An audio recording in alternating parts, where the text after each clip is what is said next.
Whoever brings Maduro to the United States will collect this record-breaking sum. On August 7th, the White House suddenly announced it was increasing the bounty on Venezuelan President Nicolas Maduro to $50 million. U.S. Attorney General Pam Bondi immediately followed up with a video on social media adding fuel to the fire. Venezuela's response was to hit Trump right where it hurt, calling the move a cheap trick by his administration to distract the American public from the Epstein scandal. Just a short time ago, Venezuela had reached an agreement with the Trump administration, releasing American citizens and cooperating with the U.S. on deporting illegal immigrants. In return, the Trump administration had eased sanctions, allowing Chevron to continue helping Venezuela sell its oil. It seemed like a thaw in relations, but in the blink of an eye, things have soured once again. How did Venezuela, a country in America's own backyard, become such a thorn in its side? Tonight, we'll explore how Venezuela ended up on its anti-American path. I know many of you like to fall asleep to my videos. Staring at a screen for too long can strain your eyes. Why not try a different way? Turn off the screen and let your ears take in the story. Click on the soda music icon in the bottom left corner of the video to switch to audio-only mode. The story will continue to play even after you lock your screen, and you can set a sleep timer for extra convenience. I'm happy that History Unseen can be your bedtime story tonight. Venezuela, located in northern South America, is blessed with abundant natural resources, particularly oil and minerals. But these gifts of nature have often been a curse for its people. At the end of the 15th century, Christopher Columbus, sponsored by the Spanish crown, discovered the Americas, kicking off a long era of Spanish colonial rule. As one of the first regions in South America to be charted and rich in resources, Venezuela was among the first victims of this brutal exploitation. This sparked fierce resistance, culminating in the Latin American Wars of Independence led by the Venezuelan-born Simón Bolívar, who liberated most of the Spanish colonies. Bolívar and his fellow revolutionaries dreamed of a united front of all the newly independent colonies. But Spain's long-standing divide-and-conquer strategy had sown deep divisions. As Bolívar's health failed, separatist movements sprang up.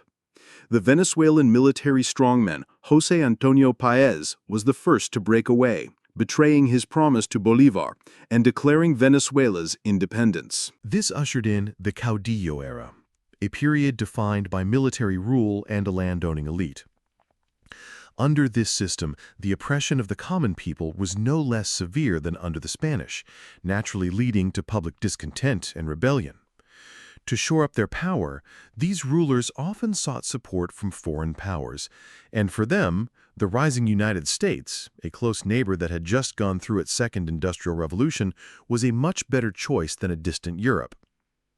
At the time, the U.S. was in its own transition from capitalism to imperialism. In 1823, it had declared the Monroe Doctrine, a clear signal of its intent to build its own colonial-style sphere of influence, starting with Latin America. When the caudillos came knocking, the U.S. government was more than happy to oblige, and American capital was particularly drawn to resource-rich countries like Venezuela. It wasn't until 1935 that Venezuela began its slow, halting transition toward a modern government, finally establishing a bourgeois democratic system in 1958. But this political change did little to alter the country's social and economic reality, nor its deep-seated subordination to American control. During the oil boom of the 1970s, Venezuela, as the country with the world's largest proven oil reserves, made a fortune by nationalizing its oil industry. But this move hurt American interests. As soon as the U.S. freed up its hands from the Vietnam War, it predictably began to crack down on Venezuela. In the 1980s, the U.S. engineered a slow and steady decline in global oil prices. OPEC, of which Venezuela was a member, tried to cut production to maintain prices, but this was countered by a capitalist economic crisis, the discovery of oil in the North Sea, and a refusal by Saudi Arabia to cooperate. In a desperate bid to reclaim its pricing power, Saudi Arabia reversed course and flooded the market, driving prices down even further. While the strategy ultimately worked, the short-term damage was immense. From 1985 to 1986, oil prices crashed. The wealthy Gulf monarchies could weather the storm, but for a developing country like Venezuela, the consequences were catastrophic. Having only recently nationalized its oil, the government had little in savings. In fact, confident in its future oil revenue, it had taken on massive foreign debt. The oil price collapse, combined with its underdeveloped industrial sector, crushed the Venezuelan government. It was forced to seek outside help. This was exactly what the U.S. wanted. It swooped in with a neoliberal cure, demanding that Venezuela completely open its markets. Trapped by debt and desperate for a way out, Venezuela had no choice but to accept. American capital came roaring back, once again taking control of the country's resources. On paper, the economy began to improve. GDP rose, but the vast majority of the wealth was siphoned off by American corporations, with the crumbs divided among the local elite. The common people saw none of it. In fact, their lives became even harder. This sparked outrage among the public and some conscientious officials.